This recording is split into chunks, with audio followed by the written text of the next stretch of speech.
हरे कृष्ण। यदि हमारे पास कुछ भी ना हो तो वैरागी बनना अत्यंत आसान है, किंतु विश्व की सारी संपत्ति यदि हमारे पास हो तो वैरागी बनना अत्यंत कठिन, और उससे भी कठिन है भगवान श्री कृष्ण का भक्त होना। किंतु इसी धरातल पर ऐसे महान महान कई सारे आचार्य हुए हैं कि जो वैभव से, संपत्ति से कहीं ऊंचे स्तर पर थे, किंतु वे न केवल वैरागी बने अपितु भगवान श्री कृष्ण के भक्त भी बने। और आज हम ऐसे ही महान आचार्य के बारे में लेश मात्र गुणगान करने का प्रयास करते हैं। वृंदावन के निकट गिरिराज जी की तलहटी में राधा कुंड के तट पर एक महान आचार्य की भजन कुटीर है, समाधि स्थली है, और वे आचार्य हैं श्रील रघुनाथ दास गोस्वामी। और उन्हीं की भजन कुटीर के बिल्कुल निकट हम इस कल्प वृक्ष के नीचे बैठे हैं।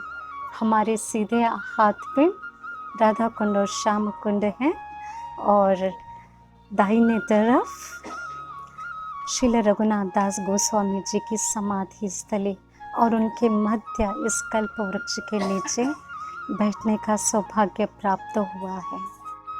जैसे कि श्रील प्रभुपाद कहते हैं कि किसी कल्प वृक्ष के नीचे यदि हम विराजमान होते हैं और आध्यात्मिक जिज्ञासा करते हैं तो वह निश्चित पूर्ण होता है। इस कल्प वृक्ष के नीचे हम आचार्यों का गुणगान करेंगे, उनसे कृपा याचना करेंगे तो अवश्य हमें उनकी कृपा प्राप्त होगी। श्रील रघुनाथ दास गोस्वामी जी को बाल्य अवस्था में ही नामाचार्य हरिदास ठाकुर जी की कृपा प्राप्त हुई थी। नाम रुचि उनको तब से जागृत हुई थी। वैसे तो वे राधा रानी और कृष्ण के नित्य पार्षद ही हैं, किंतु जब इस धरातल पर भू लीला करने प्रकट हुए चैतन्य महाप्रभु जी की लीला में, तो वे रघुनाथ दास गोस्वामी बनकर प्रकट हुए। रघुनाथ दास गोस्वामी जी वे षड गोस्वामियों से प्रथम ऐसे हैं जिन्होंने भगवान श्री कृष्ण का सबसे प्रथम दर्शन प्राप्त किया था। मात्र 15 वर्ष की आयु में ही रघुनाथ दास गोस्वामी जी शांतिपुर की ओर दौड़ पड़े चैतन्य महाप्रभु जी के दर्शन प्राप्त करने के लिए। और वहाँ पे जब वे उनसे दर्शन प्राप्त किए तो नित्य पार्षद ही थे, और चैतन्य महाप्रभु अर्थात साक्षात राधा रानी और कृष्ण के अवतार, तो दोनों में प्रगाढ़ प्रेम का दीर्घ आदान प्रदान शुरू हुआ। रघुनाथ दास गोस्वामी जी के नेत्रों से उस प्रगाढ़ प्रेम के वश अश्रु बहने लगे। उन्होंने तो इच्छा प्रकट की थी चैतन्य महाप्रभु जी से कि हमें आपके अंग संग का ही कृपा चाहिए, आपके साथ ही रहने का हमारा मंतव्य है, किंतु चैतन्य महाप्रभु ने उनको प्रेम से डांट लगाई कि नहीं, अभी आपको आपके निहित कर्तव्य पूरे करने हैं। रघुनाथ दास गोस्वामी जी महाप्रभु का आदेश सुनकर पुनः अपने माता पिता के पास लौट गए, किंतु वे फिर कुछ सालों पश्चात जगन्नाथपुरी निकल पड़े।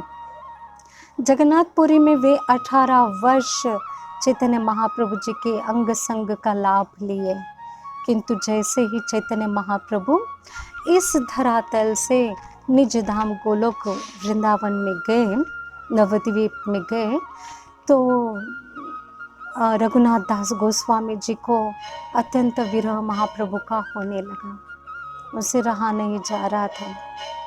फिर उसके पश्चात वे हमारे श्री धाम वृंदावन की ओर निकल पड़े।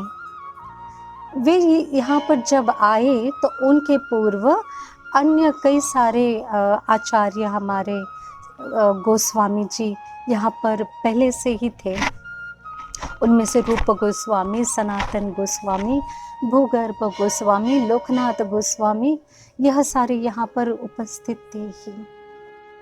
राधा कुंड के तट पर अर्थात यहीं पर मेरी दाएं तरफ श्रील रघुनाथ दास गोस्वामी जी की समाधि और भजन कुटीर है, और हमारे सीधे हाथ पे श्री राधा कुंड और श्याम कुंड है, और उनके मध्य इस कल्प वृक्ष के छत्र छाया में गुरुदेव जी की अनुकंपा से विराजमान है हम।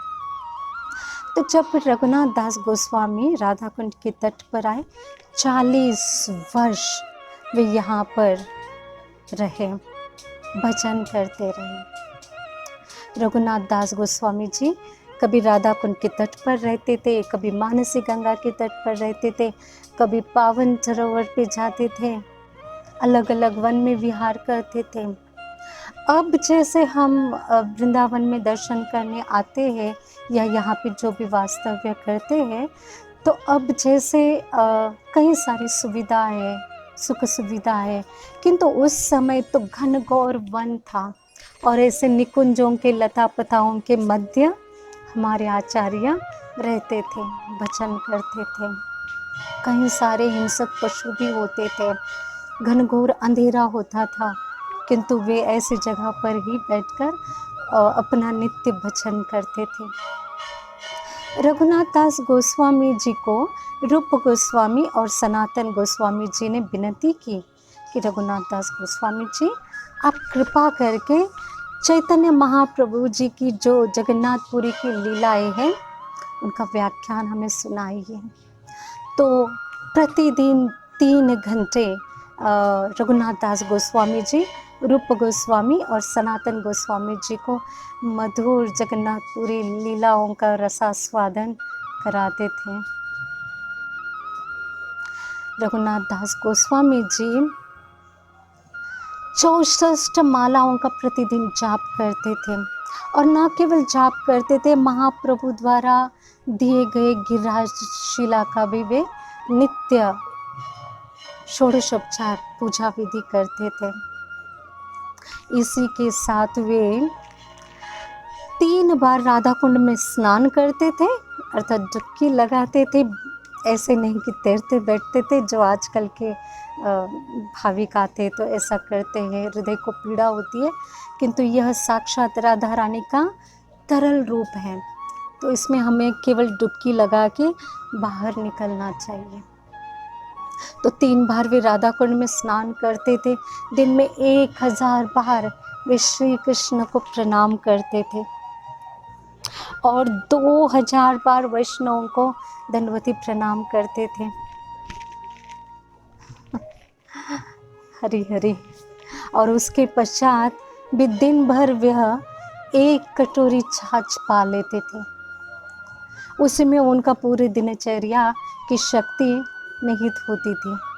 वैसे देहात्म स्तर के तो वे थे ही नहीं, भगवान राधा रानी के नित्य पार्षद जो थे। और इसके पश्चात राधा कुंड के तट पर वे विहार करते थे, तो श्रीमती राधा रानी कृष्ण के नाम जप द्वारा उनकी लीलाओं का स्मरण भी करते थे। रघुनाथ दास गोस्वामी जी ऐसे थे कि स्वयं श्री कृष्ण और राधा रानी उनके सेवा के लिए कई बार आए हैं। एक बार की घटना है, जैसे कि हमने कहा कि उस समय घनघोर वन था। रघुनाथ दास गोस्वामी जी ऐसे ही एक वृक्ष के नीचे भजन में लीन थे, और श्रील सनातन गोस्वामी उसी रास्ते से गुजर रहे थे। सनातन गोस्वामी जी पावन सरोवर के तट पर गए अपने नित्य विधि स्नान आदि क्रिया करने के लिए, और उन्होंने देखा कि श्रील रघुनाथ दास गोस्वामी जी एक वृक्ष के नीचे अपनी जप और साधना भजन में पूरे तल्लीन मग्न हैं, किंतु उसी के किनारे क्योंकि वे गोपाल भट्ट गोस्वामी जी को मिलने जा रहे थे और रास्ते में यह लीला का दर्शन किया, तो उसी जिस सरोवर कुंड में वो स्नान करने वाले थे सनातन गोस्वामी, उन्होंने देखा कि 2 शेर वहाँ पर आए हुए हैं और जल प्राशन किए और वहाँ से निकल पड़े। और उन्होंने उससे भी अधिक उच्चतर दर्शन क्या किया कि भगवान श्री कृष्ण इस लीला को वहाँ पे देख रहे हैं कि रघुनाथ दास गोस्वामी अपने भजन में पूरी तरह से मग्न हैं। और सनातन गोस्वामी जी ने इन दोनों को देखा, भगवान श्री कृष्ण को भी देखा, शेर को भी देखा, और रघुनाथ दास गोस्वामी जी अपने भजन में पूरी तरह समाधि अवस्था में लीन होते हुए भी देखा। उसके पश्चात सनातन गोस्वामी जी ने रघुनाथ दास गोस्वामी जी से प्रेम पूर्वक डांट के कहा कि आपको पता है आपकी सेवा के लिए स्वयं भगवान श्री कृष्ण को यहाँ पर आना पड़ता है, आप अपने लिए कुटिया क्यों नहीं बनाते। तो वे तो वैरागी थे रघुनाथ दास गोस्वामी जी। उन्होंने मन में तो वैसे सोच लिया क्योंकि आचार्यों ने उनको कहा, किंतु वैरागी होने के कारण उन्हें लगा कि आज इस वृक्ष के नीचे, कल उस वृक्ष के नीचे, और राधा कुंड के तट पर ही हमें वास करना है, कुटिया की क्या आवश्यकता है। आज जो हम भजन कुटीर या समाधि स्थली देख रहे ऐसा तब नहीं था, घनघोर वन था और वैसे वन में वे रहते थे। इसलिए उन्हें लगा वैरागी होने के कारण की आवश्यकता क्या है। और पुनः एक बार अत्यंत दिव्य लीला घटी। ग्रीष्म ऋतु चल रहा था और यहाँ की गर्मी तो श्रील प्रभुपाद जी को भी उस गर्मी के कारण दिक्कत हुई थी। और हाँ, अभी भी जो यहाँ पे वास्तव्य करते हैं तो वे जानते हैं कि यहाँ की गर्मी कितनी भयानक स्थिति होती है। और उस समय भी ग्रीष्म ऋतु चल रहा था, बहुत ही तेज़ गर्मी चल रही थी। और ऐसे ही एक जगह पर रघुनाथ दास गोस्वामी बैठकर अपनी जप साधना कर रहे थे। श्रीमती राधा रानी अपनी अष्टकालीन लीलाओं के लिए वहीं से विहार कर रहे थे।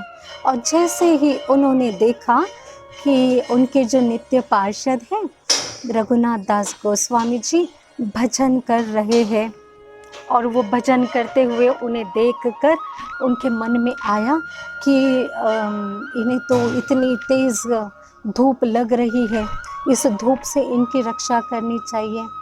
तो श्रीमती राधा रानी ने अपना जो चुनरी था, दिव्य चुनरी, उनके सर पर इसे ओढ़ के रखा।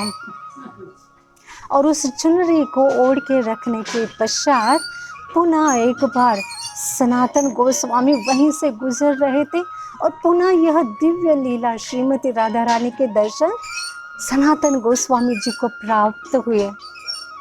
उन्होंने देखा कि श्रीमती राधा रानी रघुनाथ दास गोस्वामी जी के सर पर अपनी चुनरी ओढ़ के रखे हुए हैं और उनके दिव्य कांति से, गौरांगी तो है ही हमारी किशोरी, जो उनके दिव्य कांति से प्रस्वेद बह रहा है।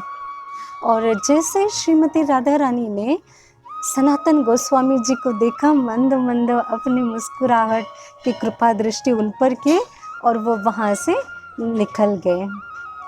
फिर सनातन गोस्वामी रघुनाथ दास गोस्वामी जी के निकट गए और उन्होंने फिर एक बार उनसे प्रेम से डांट लगाई और कहा कि आपने देखा, आपकी सेवा के लिए साक्षात किशोरी जी को आना पड़ा और वे आपको धूप ना लगे इसलिए इतनी कड़ी धूप में वे खुद आपके ऊपर चुनरी पकड़ के रखे थे। अब तो आपको अपने लिए कुटिया अवश्य बनानी होगी। और अब तो रघुनाथ दास गोस्वामी जी को पीड़ा हुई कि अरे रे, हमारी सेवा के लिए कभी कृष्ण कभी राधा रानी को आना होता है, ऐसा भजन फिर किस काम का। इसलिए फिर यही राधा कुंड के तट पर रघुनाथ दास गोस्वामी जी की समाधि स्थली भी है, भजन कुटीर भी है। नित्य प्रतिदिन अर्थात यहाँ पे 8 प्रहर हरिनाम कीर्तन, महामंत्र का कीर्तन, हरे कृष्ण कृष्ण कृष्ण हरे हरे, हरे राम राम राम हरे हरे कीर्तन अखंड होता है। आज पावन तिथि है वैसे तो रघुनाथ दास गोस्वामी जी हो या अन्य हमारे अनेक अनेक आचार्य हो, उनका आविर्भाव हो या तिरोभाव हो, दोनों भी अत्यंत महत्वपूर्ण हैं। आइए हम चलते हैं और रघुनाथ दास गोस्वामी जी के समाधि स्थल के दर्शन करते हैं। हमने आचार्यों से सुना है, हमारे परम आराध्य गुरुदेव परम पूज्य लोकनाथ स्वामी महाराज यह अवश्य बताते हैं कि जहाँ पर भी आचार्यों की समाधि स्थली है, वहाँ पर हमें याचना करनी चाहिए, प्रार्थना करनी चाहिए, क्योंकि वे आचार्य गोलोक निज धाम में भी रहते हैं और जहाँ पर उनकी समाधि स्थली होती है वहाँ पर भी वे प्रकट रूप में होते हैं। तो चलिए चलते हैं, उनके चरणों में हम विनती करते हैं, प्रार्थना करते हैं। वे हमारे प्रयोजन आचार्य हैं और वैराग्य के लिए भी वे साक्षात प्रतीक हैं हमारे आचार्यों में। हमारे गौड़ीय संप्रदाय में उनके जैसा वैराग्य कहीं देखा नहीं गया है।